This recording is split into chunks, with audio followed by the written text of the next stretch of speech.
All right, hey, what's going on, guys? How do you do? It's your boy Gray here, and welcome back to the channel. Yesterday, I signed up for this app. It's called NGL, where it provides you with a custom link, and you can share it on your socials, and anybody who clicks on that link can submit a question anonymously. We're going to be answering some of these anonymous questions. And real quick, if I can ask for an early like on today's video, I'd really appreciate that a lot. Subscribe if you're new around here for more content, and turn on notifications so you don't miss any other videos or live streams. And speaking of live streams, I made a big announcement today, ladies and gentlemen. I've been telling you guys that there was an announcement coming, and if you follow me on social media, you already saw what the announcement is, but in case you don't, I am going to be doing a 24-hour live stream where I will be playing Doom and Doom Eternal for the first time ever. This 24-hour live stream is going to start on August 15th at 8 p.m. Eastern Standard Time. We're going to go for 24 hours, and hopefully in that time, I'll be able to complete both games. If you guys have a free moment for that live stream, I hope you guys have a chance to stop in, come say hi, and come hang out with us. All right, with all of that out of the way, let's get into these questions. And by the way, there were so many questions. I'm just picking out a few of these. If I didn't get to your question, hopefully if we do this again, I can get to your questions then. So the first question here, it says, how did you come up with the name Gray? I've spoken about this before. It was actually a conversation that I was having with an old coworker of mine who was telling me about the connection of feelings to certain colors. Like when you're angry, you see red. When you're lonely, you feel blue. And when you're jealous, you see like, it's green. And he asked me a question along the lines of like, when you feel sad, what color do you see? And I thought about that for a while, and I came to the realization that I see the color gray. And at the time, I was trying to make it in New York as like a songwriter, as a musician. So I gave myself the stage name Alfredo Gray. And then over time, people just started to just call me just Gray. And when I started my YouTube channel, I just named it Gray. Next question here says, do you ever regret mainly covering Call of Duty over another main FPS series? When I think of like the first-person shooter genre, I'll be honest, I don't think anything really compares to Call of Duty. No other game gives me the feeling that I get when playing Call of Duty. No other first-person shooter gives me that feeling. And one of the first games that I got when my dad took me to Best Buy to buy me a PlayStation 3, he said I could get 2 games. One of the first games I got was Call of Duty 4 Modern Warfare. And I've been completely hooked into Call of Duty ever since then. So to answer your question, no, not at all, man. I don't regret, being just a Call of Duty gamer, Call of Duty content creator. I'm extremely happy playing Call of Duty. I think it's one of the best games. We have good years and we have bad years, unfortunately, but overall, I'm always playing Call of Duty. I was having a wonderful time playing X-Defiant, but that kind of died down a little bit. I'm not gonna lie to you guys. I haven't really touched X-Defiant since the first day of season 1, and I don't really know what the reasoning is behind that. Honestly, I don't know, because I love the game. I think it's a wonderful first-person shooter. Hopefully, getting back to it one day. We'll see. Up next, we have 2 baby questions. So the first one is, when's the baby coming? To answer this question truthfully, just like I do everything, honestly, I don't know. Ruby and I, we're in a place right now where we're starting to take this seriously to see if we can, hopefully have a child. But as for when it's going to happen, it might be in the future and it might not. We don't know. We'll see. All we can do is just keep trying to our best ability and, inform ourselves, go to doctors, take our vitamins, do things the best possible way. And hopefully the outcome will be a baby in the future. And then there's another baby question here. It says, how many kids do you want to have? And this is just talking for myself. I know Ruby has a different number in her mind, but for me, one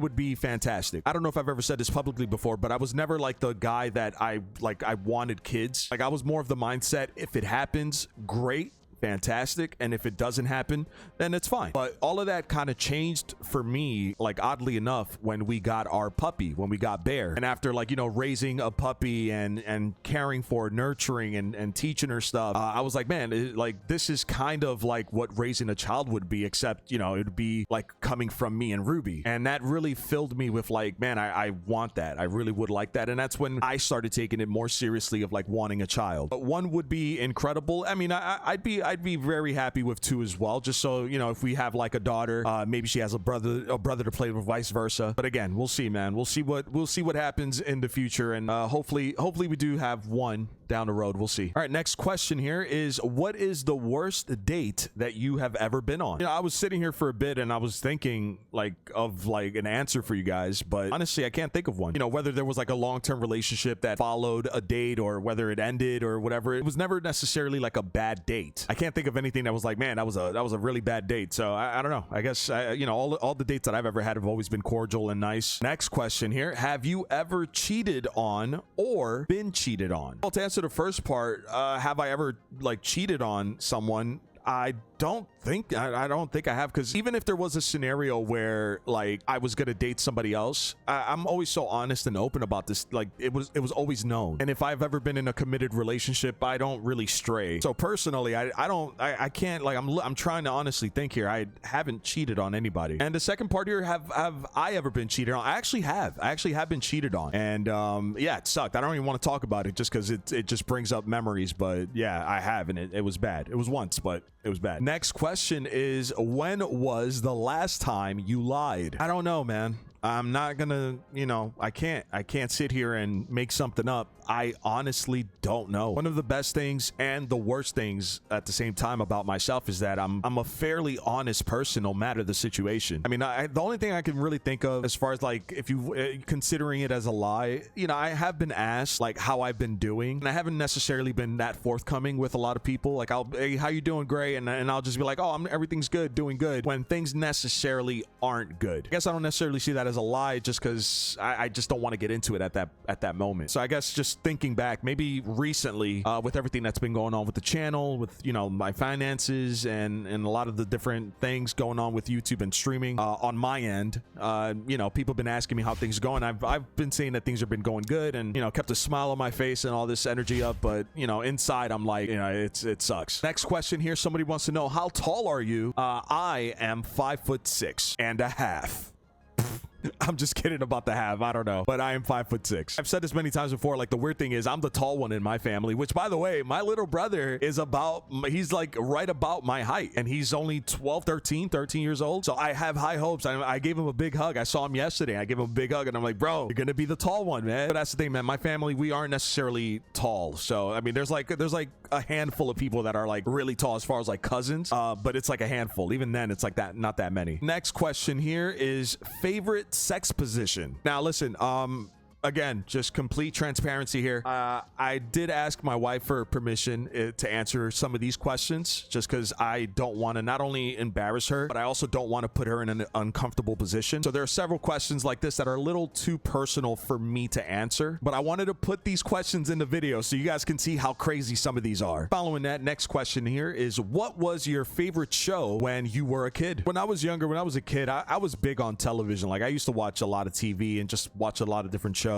But the standout ones for me were always like the weird ass shows like Goosebumps and Are You Afraid of the Dark? Those are the two that really stand out above every other show. But I loved shows like Courage the Cowardly Dog, Dexter's Laboratory, shows like The Amanda Show and All That. Kenan and Kel was another one. I enjoyed shows like Power Rangers and Pokemon and Yu-Gi-Oh! But my favorites of all time, which I still watch today, one of which is on Paramount Plus, and that's Are You Afraid of the Dark? I still watch those shows today. Next one here is a two-part question. Says, what is your favorite drink to order when you go to the bars/clubs? And also, what is your go-to outfit when you visit bars/clubs? So my favorite drink, like my go-to drink, has always been a whiskey sour. I'm a big whiskey guy. You guys probably know that about me already, but anything whiskey related, I enjoy. Old fashions.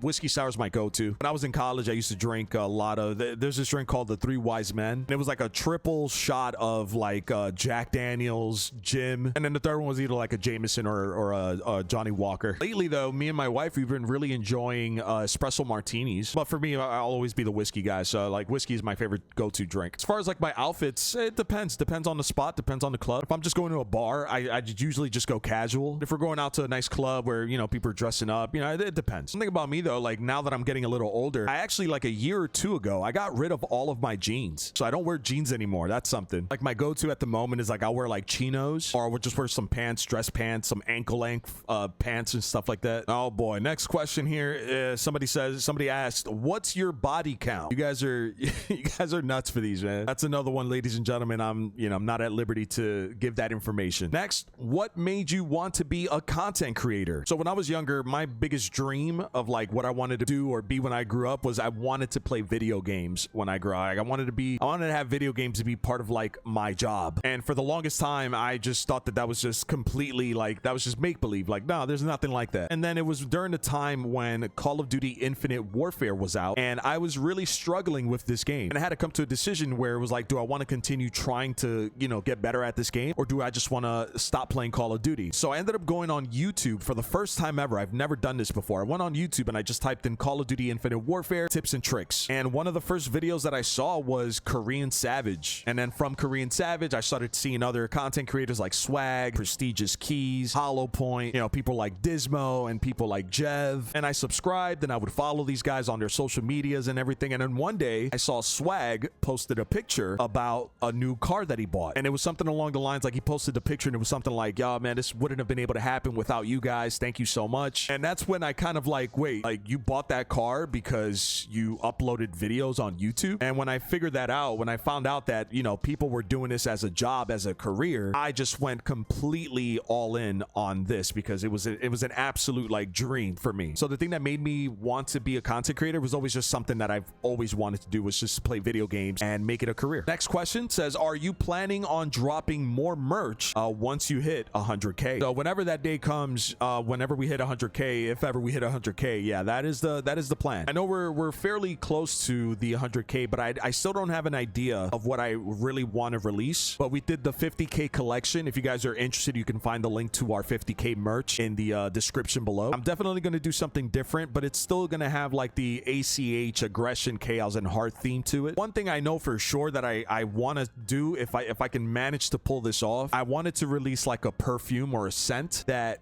you guys can buy. Next question here. What is the thing that scares you the most? If we're talking like a physical thing, I have a big phobia towards bees. Like I am absolutely terrified of bees and anything within that family. So like bees, wasps, hornets, any weird looking bug that stings or flies, man. Another physical thing that I've lately become aware of that I am scared of is the ocean, like the sea. Never thought about that before. It was never something I was like, oh man, I'm scared of the sea, I'm scared of the ocean. But just the thought, recently we've been talking about potentially doing a cruise, and just that thought of like being out in the open water, it just terrifies me. Now existentially, I can say like the thing that scares me the most, and it's always scared me, and it's always been a driving factor for me, is the fear of failure. Like failing at something that you put so much time and energy into and not like succeeding in that terrifies me. So those are several things there. Next question here says, do you play hardcore? And a follow-up to that question, but do you play hardcore? Gee, I wonder who that was from. I wonder who that question was from. There's like 3 people that I know that would ask that question, and I know you guys know.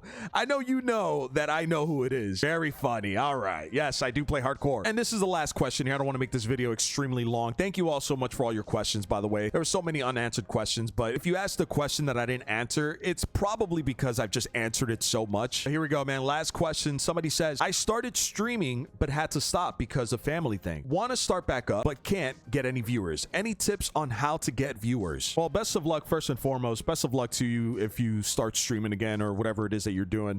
Good luck. As far as like tips, man, listen, I have 87,000 subscribers, and I don't think I've ever struggled as much in my streaming career, content creation career, to get views as I have like now. I think right now, if you're not an extremely popular streamer, I think right now it's a really difficult time to get into content creation and streaming, even for somebody who's been doing it for a while. I mean, my tips for anybody who's like trying to do YouTube or stream or something like that, my biggest tips is a consistent schedule. Stay on a schedule that people can depend on you being there. You know, interact with whoever your viewers are, like however many viewers you have. Make sure that there's some interaction there. Make sure that there's a connection there being made. And we live in a time where right now it is crucial to take advantage of like TikTok and social media in general, YouTube Shorts. It is, you know, that can really drive an audience towards your live streams. Again, man, I mean, you can take my advice or not. I mean, I'm having a really difficult time right now with streaming and maintaining an audience. A problem that I haven't had in years. The only thing that really keeps me in check some days is that I do notice that it's not just me. Like, that's the thing, man. I've always said, if it was just happening to me, then I'd be in trouble, bro. But like, I've noticed so many other content creators and streamers struggling. People with millions, like in the millions of subscribers, barely getting 100 viewers. You know, like it's tough to see. You know, it also might just be the time that we're in right now with Modern Warfare 3 and Warzone. You know, maybe people are just excited excited and waiting for BO6 to really return to all of these things. Who knows? All right, well, ladies and gentlemen, there you have it, man. I hope this was a fun video and informative in any way, shape, or form about myself and the channel and everything. Hopefully those are some good answers for your questions. This was a lot of fun, man. Even the inappropriate questions, it was just really funny to see stuff like that. I can't answer these things, but I'll show you guys a screenshot. Literally 5 minutes, not even 5 minutes of when I posted the link. Someone asked me if I have ever had a threesome. That was the second question somebody asked, like right off the bat. So like obviously I can't answer these things, but man, it was just you guys are pretty nuts, man. I'm gonna call it there for me today, ladies and gentlemen. Thank you so much for watching. I hope you enjoyed the video. Please subscribe if you're new around here, if you just haven't done so already, and drop a like on today's video. Click on that thumbs up. I'm looking forward to reading any comments, questions, or concerns. Let me know in the comment section below. Once again, I want to say that, you know, August 15th, 8 p.m. Eastern Standard Time, we're going to be going for a 24-hour live stream. We're going to be playing Doom, and following, once we complete the Doom storyline, we'll move over to Doom Eternal. So I hope you guys can make that live stream. Should be a lot of fun. You can use code GRAY over at Control Freaks. You can also use code GRAY over at Aim Controllers, and you can use code YTGRAY over at G Fuel. Links in the description below, and if you use those codes at checkout, get a nice discount off your order. Make sure to check us out over on our social media platforms: TikTok, Twitter, Instagram, Snapchat, and give us a follow over on Kick and over on Twitch. I'm gonna call it there for me today, you guys. All right, thank you so much for watching. Till the next one, my name is Gray. Peace.